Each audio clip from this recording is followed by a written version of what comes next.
நமஸ்காரம். இந்த ஓம் அப்படின்னா என்ன? ஓம் மந்த்ரா இல்லை ஆம் மந்த்ரா சொல்லுவோம். ஏயுஎம் ஆர் ஓஎம் ரெண்டு விதமாக அதை உச்சரிப்போம். ஸோ இது ரொம்ப பிரபலமான அண்ட் ரொம்ப மோஸ்ட் பவர்ஃபுல் மகா மந்த்ரா அப்படின்னு சொல்லுவோம். ஸோ எல்லாத்துலேயும் நம்ம அந்த ஓம் யூஸ் பண்ணுவோம். இந்த ஓம் அப்படின்னா என்ன அப்படின்னா, இது பிரணவ மந்த்ரா அப்படின்னு சொல்லுவோம். பிரணவ மந்த்ரா அப்படின்னா இதுதான் வந்து சோர்ஸ் ஆஃப் எவ்ரிதிங். அதாவது இதிலிருந்து தான் எல்லாமே வந்தது அப்படின்னு நம்ம ஃபிலாசபியில் சொல்லுவோம். இதுதான் வந்து கடவுள் மாதிரி. இந்த ஓம்ன்றதோ இல்லை இந்த சவுண்டு தான் கடவுள் மாதிரி. இந்த ஒலியிலிருந்து தான் எல்லாமே வந்தது. இப்போ மாடர்ன் சயின்ஸ் படி என்ன சொல்கிறாங்க, ஆராய்ச்சியாளர்லாம் என்ன சொல்கிறாங்க அப்படின்னா, இந்த மேட்டர்னு ஒன்றுமே கிடையாது, எல்லாமே வைப்ரேஷன் சொல்கிறாங்க. எல்லாமே அதிர்வுகள் தான்.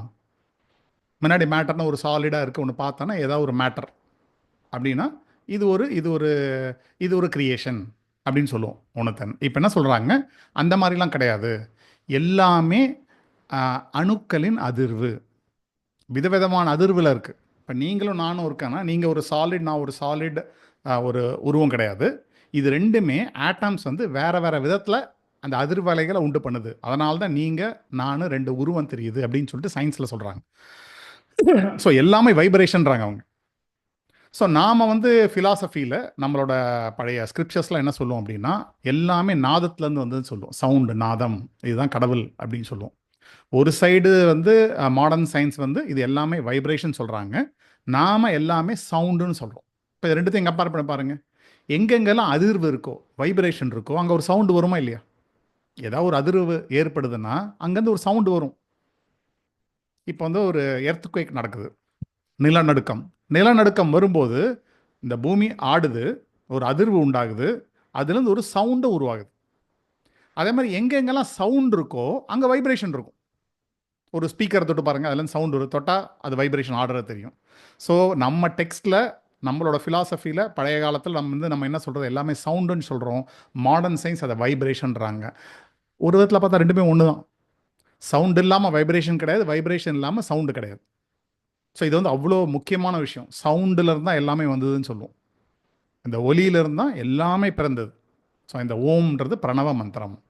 சரி, அதில் ஒலியிலேருந்து வந்தது அது சரி. ஆனால் இந்த ஓம்க்கு என்ன அவ்வளோ ஸ்பெஷல் அப்படின்னு பார்த்தீங்கன்னா, சவுண்டு தான் எல்லாம் வந்ததுன்னா எது சவுண்ட்லேயே ரொம்ப இம்பார்ட்டன்ட், ரொம்ப முக்கியத்துவம் வாய்ந்த சவுண்ட் என்னன்னு பார்த்தா இந்த ஆம் அப்படின்ற சவுண்டு தான். ஏன்னா இந்த தொண்டை வரைக்கும் நம்ம பாருங்கள், இந்த தொண்டைக்கு மேலே என்ன ஒலி வருது, சவுண்டு வருது அப்படின்னா ஆ சவுண்டு தான் வரும். இப்போ நான் நாக்கை உபயோகப்படுத்தாமல், நாக்கை வந்து நான் கீழோட வாயில் அப்படியே வச்சுக்கிறேன். நாக்கை நான் உபயோகப்படுத்தலை, படுத்தாமல் என்னால் என்னென்ன சவுண்டு கொடுக்க முடியும்? என்னால் ஆ சொல்ல முடியும், என்னால் ஊ சொல்ல முடியும், என்னால் சொல்ல முடியும். இது மூணு தான் நான் சொல்ல முடியும், வேற எதுவுமே நான் சொல்ல முடியாது. ஈ சொல்லலாமா? ஈ கூட வருமே அப்படின்னா ஈன்னு சொல்லி பாருங்க. ஈன்னு சொன்னீங்கன்னா உங்களோட நாக்கு கொஞ்சம் மேலே தூக்கி ப்ரெஸ் பண்ணணும், அப்போ தான் ஈன்னு வரும். அங்கே நாக்கை உபயோகப்படுத்துறீங்க. நாக்கை உபயோகமே பண்ணாமல் கீழே, வாயோட கீழே நாக்கை வச்சுட்டு நீங்கள் சொன்னீங்கன்னா ஆ உ ம். இப்போ வாய் பேச முடியாதவங்க அவங்க இந்த சவுண்டு தான் சொல்லுவாங்க. ஆ உ மா இதான் சொல்லுவாங்க. ஸோ இது மூணு தான் பேசிக் சவுண்டுன்னு சொல்லுவோம். இந்த பேசிக் சவுண்டில் இருந்தால் மீதி எல்லா சவுண்டுமே வருது. இப்போ இதில் கூட ஊ எப்படி வருதுன்னு பார்த்தீங்கன்னா, இந்த நம்மளோட உதடு இருக்கு இல்லையா, உதடு க்ளோஸ் பண்ணுறதுனால தான் ஊ அப்படின்னு வருது சவுண்டு. இல்லாட்டி ஆன்றது தான் ரொம்ப பேஸ் சவுண்டுன்னு சொல்லலாம். ஸோ நம்ம இதோட உதட யூஸ் பண்ணி ஆ ஊ சொல்கிறோம், நாக்கை உபயோகம் பண்ணாமல். மீதி எல்லா சவுண்டுமே நீங்கள் எது பேசினாலுமே இந்த நாக்கு வந்து உள்ள நடனம் ஆடுது. நம்ம வாய்க்குள்ள ஒரு டான்ஸ் மாதிரி ஆடி இந்த நாக்கு விதவிதமான சவுண்டை ப்ரொடியூஸ் பண்ணுது. பேசிக் சவுண்ட் என்ன? ஆ உ இதான் மூணு. ஆனால் என்னோட நாக்கு உள்ள விதவிதமாக சவுண்டு ஒரு நடனத்துக்கு உள்ளாகி டான்ஸ் ஆடி அது விதவிதமான சவுண்டை ப்ரொடியூஸ் பண்ணுது. அப்போ இது எல்லா விதவிதமான சவுண்டுக்கும் பேஸ் பார்த்தீங்கன்னா ஆ உ மா, இது மூணு தான். இப்போ எப்படி ஒரு டெலிவிஷன் கலர் டிவி எடுத்தீங்கன்னா அதில் வந்து ஐ திங்க் ரெட்டு, ப்ளூ, எல்லோன்னு நினைக்கிறேன், இந்த மூணு தான் பேசிக் கலர். அது ஏதாவது இந்த மூணு கலர் வேறு கலர் மாறி இருக்கலாம், எனக்கு ஞாபகம் வரைக்கும் ரெட்டு, ப்ளூ, எல்லோ. இந்த மூணு கலர் தான் மிக்ஸ் ஆகி மாறி மாறி மாறி மாறி மாறி மாறி ஆயிரக்கணக்கான கலர்கள் வருது. இந்த எல்லா ஆயிரக்கணக்கான கலருக்கும் மூல கலர் அப்படின்னு பார்த்தீங்கன்னா மூலம் இந்த மூணு கலர் தான். அதே மாதிரி நம்ம என்ன உச்சரித்தாலும் அதுக்கான மூலம் இந்த ஆ உ மா அப்படின்ற சவுண்டு தான் இது. ஸோ அதனால் இந்த மூணுத்தையும் நம்ம சேர்த்து சொல்லும்போது ஆம், அந்த ஓம்ன்ற சவுண்டு வரும். ஸோ ஓம்ன்றது இந்த நம்ம பழக்க வழக்கம்படி அது ஒரு ஒரு ஒரு ஸ்டேட்டுக்கு ஏற்ற மாதிரி ரீஜனலாக அது ஓம்னு சொல்கிறோம். பட் யூனிவர்சலாக சொல்லும்போது அது ஆம் அப்படின்றது தான் சொல்கிறது நல்லது. இப்போ இந்த ஆமை எப்படி உச்சரிக்கலாம் அப்படின்றத பார்க்கலாம். ஸோ என்ன பண்ணோம் அப்படின்னா, இந்த மாதிரி ஒரு சாண்டிங் நம்ம பண்ணுறோம் அப்படின்னா, ஒரு மந்திரத்தையோ ஸ்லோகம் சொல்கிறோன்னா ஃபஸ்ட்டு முதுகை நேராக வச்சு உட்காரணும். ஏதாவது சப்போர்ட்டில் சேரில் உட்காரலாம், இல்லை காலை மடித்து கீழே உட்காரலாம். உட்காந்துட்டு 2 கையும் சின் முதிரால வச்சுக்கலாம். அப்படின்னா என்ன, நம்மளோட ஆட்காட்டி விரல், அதுக்கப்புறம் நம்மளோட கட்டை விரல், இதோட நுனிகள் இப்படி படணும். மீதி 3 விரல் சேர்ந்து இருக்கணும். இது மேல் நோக்கி இருக்கணும். மேல் நோக்கி என்னோட முட்டியில் வச்சுக்கணும். நான் காலை மடித்து வைக்கலாம், இல்லை சேரில் உட்காந்தாலும் என் முட்டியில் வச்சுக்கலாம். இப்போ கண்ணை மூடி என்னுடைய முதுகுத்தண்டு நேராக இருக்கணும். அதுதான் முதல் கண்டிஷன். வயிறு கொஞ்சம் எம்டியாக இருக்கணும். சாப்பிட்ட ஒன்றெல்லாம் பண்ண வேண்டாம், சாப்பிட்றதுக்கு முன்னாடி பண்ணுறது பெட்டர். ஸோ இப்போ என்ன பண்ண போகிறோம் அப்படின்னா, இந்த ஓம் சாண்டிங்கில் ஆர் ஆம் சாண்டிங்கில் நான் ஆணு வாயை திறந்து பொறுமையாக வாயை மூட போகிறேன். அப்படி மூடும்போது என்ன வரும், எனக்கு ஆம்ன்ற சவுண்ட் வரும். ஸோ நம்ம ப்ராக்டிஸ் பண்ணுவோம். மூச்சை நல்லா இழுத்துட்டு ஆரம்பித்து அப்படியே க்ளோஸ் பண்ண போகிறோம்.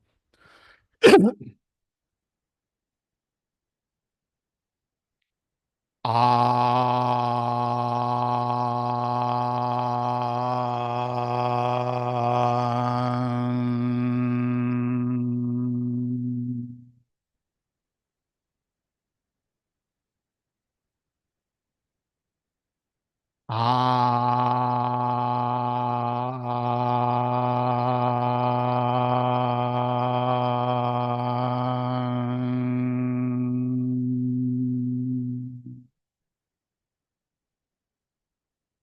ஸோ இந்த மாதிரி நீங்கள் 21 முறை முதல்ல ஆரம்பிக்கலாம். அதுக்கப்புறம் நீங்கள் எவ்வளோ வாட்டி வேணால் பண்ணிக்கலாம். எவ்வளோ நேரம் கிடைக்குது அவ்வளோ இந்த மாதிரி வாயை விட்டு திறந்து ஆம் சொல்லலாம், கண்ணை மூடிக்கலாம். ஸோ இந்த மாதிரி சொல்லும்போது பார்த்தீங்கன்னா, இந்த ஆ உ மா சொல்லும்போது நம்ம வாயை திறக்கிறோம், அப்படியே வாயை க்ளோஸ் பண்ணுறோம். அது தானாகவே ஆ ஊவா மாறுது, ஊ ம்மா மாறுது. இதில் முக்கியமான விஷயம் என்ன கவனிக்கணும் அப்படின்னா, ஆ எவ்வளோ நேரம் சொல்கிறோமோ அதே அளவு இந்த ஊக்கு சொல்லணும், அதே அளவு இம்க்கு சொல்லணும். இப்போ நான் ஆ ஒரு 4 செகண்ட் நான் சொல்கிறேன் அப்படின்னா, அதை க்ளோஸ் பண்ண வரும்போது வரும்போது ஒரு 4 செகண்ட் வரணும். இந்த சொல்லும்போது ஒரு 4 செகண்ட் வரணும். இல்லை நான் 5 செகண்ட் 6 செகண்ட் சொல்லுவேன்னா 3மே 6 செகண்ட் வரணும். 3மே 1/3 1/3 1/3, மூன்றில் ஒரு பங்கு. ஸோ ஈக்குவல் ப்ரொபோர்ஷனில் வரணும். ஆ ஊ மா 3மே ஈக்குவல் ப்ரொபோர்ஷனில் வரணும். இது ஒரு உங்களுக்கு எக்ஸ்பீரியன்ஸில் பொறுத்த வரைக்கும் ஈக்குவல் ப்ரொபோர்ஷனில் வரணும். எக்ஸாக்டாக மெஷர் பண்ணணும்னு அவசியம் இல்லை, மெஷர் பண்ண முடியாது. அதனால் நம்ம சொல்லும்போது இப்போ ஆன்னு சொல்லிட்டு அப்புறம் அப்படி வந்துடக்கூடாது. ஸோ ஆ சொல்லிட்டு பொறுமையாக அது ஊ ஆகணும், பொறுமையாக அது இம் ஆகணும். ஸோ இப்படி தான் நம்ம ஆம் சவுண்டை சொல்லணும். இதை நம்ம யார் வேணால் சொல்லலாம், எப்போ வேணால் சொல்லலாம். ப்ரிஃபரபிளி வயிறு எம்டியாக இருந்து காலையில் சொன்னாலும் ஓகே, ஈவினிங் சொன்னாலும் ஓகே, எப்போ வேணாலும் சொன்னால் ஓகே. நீங்கள் இது ஒரே ஒரு வாட்டி ட்ரை பண்ணி பாருங்கள். 21 வாட்டி ட்ரை பண்ணுங்கள். நல்லா வாயை விட்டு ஆம் சொல்லுங்கள். இன்னொரு முக்கியம் என்னென்னா, இந்த ஆம் சொல்லி முடித்த உடனே ஒரு கேப் வரும், நீங்கள் மூச்சு இழுக்கிறது. அந்த கேப்பில் கொஞ்சம் ஃபோக்கஸ் பண்ணுங்கள். ஆ சொல்லும்போது ஆல ஃபோக்கஸ், ஊ சொல்லும்போது ஊல ஃபோக்கஸ், சொல்லும்போது ம்ல ஃபோக்கஸ். அந்த ஃபோக்கஸ் உங்களோட அட்டென்ஷன் அங்கே வச்சுட்டு, கவனத்தை அங்கே வச்சுட்டு, அதே மாதிரி அந்த கேப் வரும், முடித்தோடனே அந்த கேப்லேயும் உங்கள் கவனத்தை வைங்க. இப்படி 21 முறை ப்ராக்டிஸ் பண்ணணும். இதில் இன்னும் சூட்சமாக போகணுன்னா, ஆன்னு சொல்லும்போது உங்களோட அதிர்வு அடி வயிற்றுலேருந்து வரணும். ஸோ உங்களோட கவனம் அடி வயிற்றுக்கு வாங்க. ஊ சொல்லும்போது உங்கள் கவனம் நெஞ்சு பகுதிக்கு வரணும். ஸோ இங்கே நெஞ்சு பகுதி கொண்டு வாங்க. சொல்லும்போது பார்த்தீங்கன்னா உங்கள் கவனம் ஃபுல்லாக இந்த முகத்துக்கு வரணும், தலை முகத்துக்கு. இங்கே தான் அந்த அதிர்வு வரும். ஸோ அதிர்வு ஃபஸ்ட்டு அடிவயிறு, அப்புறம் நெஞ்சு பாகம், அப்புறம் உங்கள் தலையான பாகம். ஆ ஊ வரும்போது வரணும். இது பண்ணிக்கலாம். இது ஈக்குவல் ப்ரொபோர்ஷனில் பண்ணுறது நல்லது. இப்போ இந்த மாதிரி பண்ண என்ன பெனிஃபிட் அப்படின்னு பார்த்தீங்கன்னா, ஃபஸ்ட்டு பார்த்தீங்கன்னா இந்த ஆர்ம் சாண்டிங் சொல்லும்போது நம்பர் ஆஃப் பிரெத் ஒரு நிமிஷத்துக்கு உங்களுக்கு கம்மியாயிடும். நம்ம ஏற்கனவே பிராணாயாமத்தில் பார்த்தோம். சொல்லும்போது பார்த்தீங்கன்னா, ஆவரேஜாக ஒரு மனுஷன் 15 வாட்டி மூச்சை இழுத்து விடுறான். 15 மூச்சுக்கள் வருது. ஒரு நிமிஷத்துக்கு 15 வாட்டி நம்ம மூச்சு விடுறோம். அதான் 15 வாட்டி இழுக்கிறோம், 15 வாட்டி வெளியே விடுறோம். இந்த மாதிரி 15 வாட்டி நடக்குது. இதை கம்மி பண்ணிங்கன்னா நம்ம ஆயுட்காலம் ஜாஸ்தியாக இருக்கும். வேக வேகமாக மூச்சு விட்டால் வேக வேகமாக போய் சேர்ந்துடும். ஆயுட்காலம் ரொம்ப கம்மி. நம்ம வந்து நம்பர் ஆஃப் வருஷம், எவ்வளோ வருஷம் வாழ்வேன்னு சொல்லிட்டு வரல. நம்ம வரும்போது பிராண சக்தியை கொடுத்துருக்காங்க. இவ்வளோ பிராணம் இருக்கு உனக்கு அப்படின்னு சொல்லிட்டு. அப்படின்னா என்ன? இவ்வளோ வாட்டி நீ மூச்சு விடலாம் அப்படின்னு சொல்லிட்டு தான் நம்ம வந்திருக்கோம். நம்ம டெக்ஸ்ட்லாம் அப்படி தான் சொல்லுது. அப்போ நான் அந்த மூச்சை வேக வேகமாக விட்டேன்னா நான் சீக்கிரம் அதை செலவு பண்ணிவிடுவேன், சீக்கிரம் நான் போயிடுவேன். ஆனால் நான் மெதுவாக விடணும். சயின்ஸ் படி இது கரெக்டு தான். யோசிச்சு பாருங்கள், வேக வேகமாக மூச்சு விட்டா என்ன ஆகும்? எனக்கு ரொம்ப டென்ஷனில் இருக்கேன்னு அர்த்தம். ஸ்ட்ரெஸ்ஸு, டென்ஷன் ஜாஸ்தியாக இருக்கிறவங்க தான் மனசு படபடன்னு இருக்கும், வேக வேகமாக மூச்சு விடுவாங்க. அப்போ வேக வேகமாக நீங்கள் மூச்சு விட்டிங்கன்னா உங்கள் மனசு ரொம்ப இதில் டென்ஷனில் இருக்குது, இதயம் படப்படப்பில் இருக்குது, சீக்கிரமே எல்லா வியாதியும் வந்துடும். அப்போ எப்படி அதை கம்மி பண்ணுறது? பிராணாயாமம், மூச்சு பயிற்சி பண்ணுன்றாங்க. மூச்சு பயிற்சி பண்ணுறதுக்கு சொல்லிக் கொடுக்க கரெக்டான ஆள் இல்லை, எனக்கு சொன்னால் எனக்கு புரியல. அப்போது எதுவுமே பண்ண வேணாம். இந்த ஆம் மட்டும் டெய்லி சொன்னால் போதும். ஏன்னா ஒரு வாட்டி நீங்கள் ஆம் சொல்லி பாருங்கள், ரெண்டாவது வாட்டி சொல்லுங்கள். இதே மாதிரி ஒரு நிமிஷத்துக்கு எத்தனை வாட்டி நீங்கள் சொல்கிறீங்கன்னு மட்டும் கவுண்ட் பண்ணுங்கள். நீங்கள் பார்த்தீங்கன்னா ஒரு 5, 6 இல்லை 7 வாட்டி சொன்னாலே ஒரு நிமிஷம் வந்துடும். ஒரு ஆம் சொல்லும் போது எத்தனை வாட்டி மூச்சை விடுறீங்க, மூச்சை இழுக்கிறீங்க? ஒரு வாட்டி மூச்சை இழுக்கிறேன், ஒரு வாட்டி நான் ஆம் சொல்கிறேன், ரெண்டாவது வாட்டி மூச்சை எடுக்கிறேன், ரெண்டாவது வாட்டி நான் ஆம் சொல்கிறேன். இந்த மாதிரி நான் ஒரு 5 இல்லை 6 இல்லை 7 வாட்டி சொன்னாலே ஒரு நிமிஷம் வந்துடுது. அப்போ யோசிச்சு பாருங்கள், நான் 15 வாட்டி மூச்சு இழுத்த இடத்துல நான் ஆம் சொல்லும்போது ஒரு 5, 6 வாட்டி தான் மூச்சு இழுக்கிறேன். அப்போ எவ்வளோ நான் கம்மி பண்ணிடுறேன். அப்போ நான் இவ்வளோ மூச்சு இழுக்கிறது கம்மியாகும்போது இதுவே வந்து ஒரு மூச்சு பயிற்சியாக மாறிடுது, பிராணாயாமமாக மாறிடுது. ஸோ மந்திரத்துக்கு மந்திரமும் இருக்குது, பிராணாயாமமும் இருக்குது, ரெண்டுமே. இதில் கவனத்தை வச்சு நம்ம சொல்லும்போது இது தியானமாக கூட மாறும். அப்போ மந்திரம், பிராணாயாமம், தியானம், இது மூணுமே இந்த ஆம் சாண்டிங்கில் நடக்குது. அதனால் இது ரொம்ப ரொம்ப முக்கியமானது, உடலுக்கு ரொம்ப நல்லது. இந்த பிராணசக்தி எவ்வளோ எவ்வளோ நம்ம உள்ளே வச்சுருக்கோம், பொறுமையாக மூச்சு விடுறோமோ அவ்வளோ எவ்வளோ இந்த உடல், மனம், இது ரெண்டுமே ரொம்ப பவர்ஃபுல்லாக இருக்கும். ஸோ இது வந்து முக்கியமான பயிற்சி. இது நம்ம எப்போ வேணால் பண்ணலாம். இதனால் என்ன பெனிஃபிட்? இன்னொரு பெனிஃபிட் நம்ம யோக சூத்திராவில் என்ன பெனிஃபிட் சொல்லியிருக்காங்கன்னா, என்னுடைய தடைகள்லாம் நீங்கும். உடலுக்கு ஒரு தடை இருக்குது, மனதுக்கு ஒரு தடை இருக்குது. இந்த ரெண்டு தான் லைஃப்பில் பிரச்சனை. இப்போ நான் பேசிட்டே இருக்கேன், ஒரு 10-15 நிமிஷத்துக்கு அப்புறம் நான் உடலை வந்து அசைக்கணும், எழுந்துக்கணும், போகணும். ஒரு மணி நேரத்துக்கு மேலே உட்கார முடியாது, இல்லை அரை மணி நேரத்துக்கு மேலே உட்கார முடியாது. ஏன்? இந்த உடலுக்குன்னு சில தடைகள் இருக்குது. அதை நம்ம வந்து ஒன்றும் பண்ண முடியாது. அது முதுகு வலிக்குதுன்னு சொல்லும், எழுந்து தண்ணி குடிக்கணும், இந்த மாதிரிலாம் நிறைய விஷயங்கள் இருக்குது. மனதுக்கும் தடைகள் இருக்குது. எனக்கு தெரியும் ஒரு கரெக்டுன்னு, ஆனால் என்னால் ஃபாலோ பண்ண முடியல. இதெல்லாம் மனதோட தடை தானே. அப்போ இந்த தடைகள்லாம் நீங்கும். இந்த ஓம் சாண்டிங், ஆம் சாண்டிங் சொல்ல சொல்ல இந்த தடைகள் எல்லாம் நீங்கும். தடைகள் நீங்கினா என்னுடைய உடலும் மனதும் ரொம்ப ஹை எஃபிஷியன்சியில் இருக்கும். இதோட தன்மை வந்து ரொம்ப உயர்ந்த நிலைக்கு போகும். ரொம்ப அதிகமான என்னால் வேலைகள் செய்ய முடியும். மீதி பேர் பண்ணும்போது பார்க்கும்போது இது என்ன இவ்வளோ பெருசு பண்ணுறீங்களேன்னு நம்ம ரொம்ப ஈஸியாக பண்ணிவிடுவோம். அந்த மாதிரி இதோட முழு ஸ்ட்ரென்த் நமக்கு கிடைக்கும். இது ஒன்று. இன்னொன்று பார்த்தீங்கன்னா, இந்த சவுண்டு வந்து சூக்ஷ்மமாக பார்த்தா எல்லா உயிருமே இந்த சவுண்டில் தான் வந்தது. நம்ம இந்த சவுண்டோட பஞ்சபூதத்தையும் புலன்களையும் நம்ம கனெக்ட் பண்ணலாம் ரொம்ப ஈஸியாக. இப்போ பஞ்சபூதங்கள் என்ன நம்ம சொல்லுவோம்? நிலம், நீர், நெருப்பு, ஆகாயம், காற்று. இந்த 5 சொல்லுவோம். 5 பூதங்கள் இருக்கு. இது 5 பூதங்களில் எது முதல்ல வந்தது அப்படின்னு கேட்டால் என்ன சொல்லுவீங்க? எல்லாருமே சொல்றது வெற்றிடம், ஆகாயம் இல்லையா? ஸ்பேஸ் இதான் முதல்ல வந்ததுன்னு சொல்லுவோம். இப்போ ஸ்பேஸ் முதல்ல வந்ததுன்னா ஸ்பேஸ் யாருக்காக வந்தது?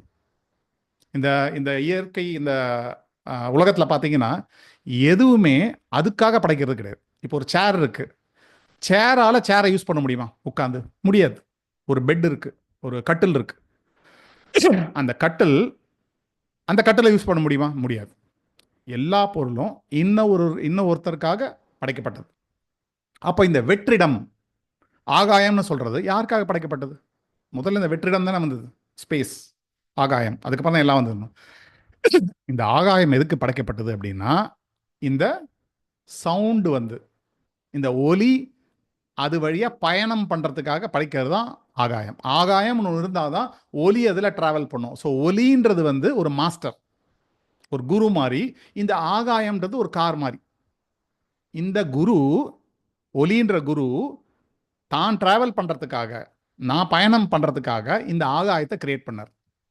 அதனால தான் முதல்ல நாதம், எல்லாமே உலகமே அந்த நாதத்தில் இருந்தால் தோன்றுச்சு சொல்லுவாங்க. ஸோ முதல்ல ஆகாயம் தோன்றுச்சு. ஆகாயம் எதுக்காக? சவுண்டுக்காக தோன்றுச்சு. அதனால் அந்த சவுண்ட் அவ்வளோ இம்பார்ட்டன்ட். அதில் முக்கியமான சவுண்டு தான் இந்த ஆம்ன்றது. ஸோ ஆகாயம் வந்தாச்சு. ஆகாயம் இருக்கிறதுனால தான் இப்போ யாரோ பேசுகிறாங்க, எனக்கு எப்படி கேட்கும்? அங்கே பேசுகிறாங்க, ஒலி இருக்குது, அந்த ஒலியும் என் காதும் சம்மந்தப்பட்டது. இந்த காது வந்து எனக்கு இந்திரியம் சொல்லுவோம் நம்ம, ஞானேந்திரியம். ஞானேந்திரியா சொல்லும்போது இந்த காது, இந்த அந்த ஒலி இந்த காதுக்கு இந்த ஸ்பேஸ் இருந்தால் தான் வர முடியும், வெற்றிடம் இருந்தால் தான் வர முடியும். இது மூணுமே கனெக்டட். வெற்றிடம் கிரியேட் பண்ணியாச்சு. அதுக்கப்புறம் எதை படைச்சாங்க அப்படின்னு பார்த்தீங்கன்னா காற்றை படைச்சாங்க. ஏன்னா வெற்றிடம்னு வந்து பார்த்தீங்கன்னா காற்று இல்லாமல் வெற்றிடம் கிடையாது. ஒரு இப்போ என் கையில் வாட்டர் பாட்டில் இருக்குது. இந்த வாட்டர் பாட்டிலேருந்து நான் வந்து காற்றை ஃபுல்லாக எடுத்துட்டேன்னா இது வந்து ஒரு பேப்பர் மாதிரி ஆகிடும். அதனால் ஃபஸ்ட்டு வெற்றிடம்ன்ற வரும்போதே கூடவே நான் காற்றை படைச்சாங்க. வெற்றிடமும் காற்றை படைச்சாங்க. காற்றும் என்னோட உணரும் தன்மை, ஸ்கின்னும் சம்மந்தம். ஒரு காற்று படைச்சா என் ஸ்கின் தெரியுது. ஸோ எனக்கு 5 புலன்கள் இருக்குது, 5 பூதங்கள் இருக்குது. அண்ட் இந்த 5 புலன்கள் உணர்றதுக்கான 5 விஷயங்கள் இருக்குது. இதுதான் தன்மாத்திரைகள்னு சொல்லுவேன். இப்போ நான் சொல்கிறேன் தன்மாத்திரை, சவுண்டுன்றது ஒரு தன்மாத்திரை, இந்த தொடுதல் அப்படின்றது தன்மாத்திரை. இந்த தொடுதலும் காற்றும் என்னோட ஸ்கின்னும் கனெக்டட்.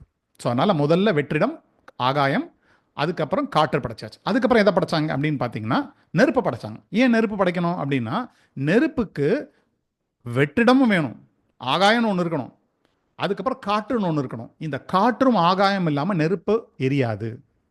அதனால் மூன்றாவதாக நெருப்பை படைச்சாங்க. நெருப்புனா என்ன? எல்லா இப்போ நட்சத்திரங்களும் நெருப்பாக தான் இருந்தது. வரும்போது அதெல்லாம் ஒரு ஃபயர் பால்னு சொல்லுவாங்க. அந்த நெருப்பாக எரிஞ்சு அதுக்கப்புறம் கூலாகி அதுக்கப்புறம் தான் மீதி பிளானட் எல்லாமே வந்தது, மீதி கிரகங்கள்லாம் வந்தது. அதனால் மூன்றாவதாக வந்தது நெருப்பு. நெருப்புக்கு அப்புறம் வந்தது பார்த்தீங்கன்னா நீர். ஏன்னா நீரில் நெருப்பு இருக்குது. ஒரு தண்ணி இருக்குது, தண்ணியில் இருக்குது நெருப்பு இருக்குது, அதாவது ஹீட் இருக்குது. அந்த ஹீட்டை எடுத்திங்கன்னா அது இன்னும் கூல் ஆகும்ல, -1 -2 ஐஸாக கூட மாறிடும். ஐஸ்லேருந்தும் நீங்கள் நெருப்பு எடுக்கலாம், சாரி ஹீட் எடுக்கலாம். எடுத்தீங்கன்னா இன்னும் ரொம்ப கோல்டாக -1 -2 -3 இப்படி போயிட்டே இருக்கும். அதனால் அந்த நீர்லேயும் நெருப்பு இருக்குது. ஆனால் நெருப்புக்கு அப்புறம் தான் நீர். இப்போ நெருப்புன்னு நம்ம சொல்லும்போது நெருப்புன்ற ஹீட்டுன்னு சொல்லலாம், லைட்டுன்னு சொல்லலாம். அதனால் நெருப்பு, ஹீட் ஆர் லைட்டும் கண்ணும் சம்மந்தம். ஏன் இந்த கண்கள் எப்போ பார்க்க முடியும்? லைட்டுன்னு ஒரு விஷயம் இருந்தால் தான் பார்க்க முடியும். லைட் எங்கேருந்து வருது? நெருப்புலேருந்து வருது. ஸோ அதுக்கடுத்து நம்ம சொன்னோம் நீர் சொன்னோம். நம்ம இந்த நீரும் என்னோட நாக்கும் சம்மந்தம். இப்போ என் நாக்கு ட்ரையாக இருக்குன்னு வச்சுங்க, நான் நாக்கை நீட்டுறேன், நீங்கள் ஒரு லட்டு வைக்கிறீங்க, நான் கண்ணை மூடிட்டேன். நீங்கள் லட்டு வச்சா என்னால் டேஸ்ட் பண்ணவே முடியாது. என் நாக்கில் நீர் இல்லாமல் ட்ரையாக இருந்ததுன்னா என்னால் டேஸ்ட் பண்ண முடியாது. என் நாக்கில் உமிழ்நீர் சுரந்து நான் அதை சாப்பிடும்போது தான் அதோட டேஸ்ட்டே எனக்கு தெரிய வரும். ஸோ இந்த சுவை இந்த நாக்கும் நீரும் சம்பந்தம். ஸோ நெருப்புக்கு அப்புறம் நீரை படைச்சாங்க பஞ்சபூதத்தில். அதுக்கு ஈக்குவலண்டாக உணர்றதுக்காக எனக்கு வாயை படைச்சாங்க. நீருக்கு அப்புறம் தான் இந்த நிலமே வந்தது. இந்த பூமி, எர்த்து, பிளானட்னு எடுத்தீங்களா, எல்லா கோள்களும் அதுக்கப்புறம் தான். ஸோ இந்த கோள்கள் வரும்போது, இந்த கோளில் இப்போ நம்ம பூமியில் வாழறதுல பார்த்தீங்கன்னா ஒரு முக்கியமான விஷயங்கள், நிலத்தின் மேல் வாழும் உயிர்களுக்கு முக்கியமான விஷயம் நோஸ் இருக்கும். இப்போ நமக்கு இருக்குது, அனிமல்ஸ்க்கு எல்லாருக்குமே இருக்குது, எல்லா மிருகத்துக்கும். அதாவது எனக்கு நுகர்ற தன்மை, என்னால் ஸ்மெல் பண்ண முடியும். ஸோ ஸ்மெல்லும் இந்த பூமியும் கனெக்டட். ஸோ இப்படி தான் பஞ்சபூதங்களும் இந்த பஞ்ச இந்திரியங்களில் கனெக்ட் ஆகுது. இதில் மூலமாக இருக்கிறது பார்த்தீங்கன்னா சவுண்டு, ஒலி. ஸோ அந்த ஒலியில் மூலமாக இருக்கிறது ஓம். அதனால் இந்த ஓம் ரொம்ப ரொம்ப முக்கியமான விஷயம். இது யார் வேணால் சேன் பண்ணலாம். நம்ம சொன்ன மாதிரி எம்டிஆர் தான் போகிறோம். நீங்கள் 21 வாட்டி ரொம்ப ஸ்ட்ரெஸ்ஸாக இருக்குன்னா நீங்கள் 21 வாட்டி நீங்கள் கவுண்ட் கூட பண்ண வேண்டாம். ஒரு 5 நிமிஷம் இல்லை 10 நிமிஷம் நீங்கள் நல்லா சேன் பண்ணி பார்த்தீங்கன்னா கண்டிப்பாக அது முடித்த உடனே மைண்ட் ரொம்ப ரிலாக்ஸ்ட் ஆகும். ஸோ இந்த ஓம் சாண்டிங் பண்ணுவோம், பண்ணிவிட்டு இதோட எல்லா பலன்களையும் அனுபவிப்போம். நன்றி, வணக்கம்.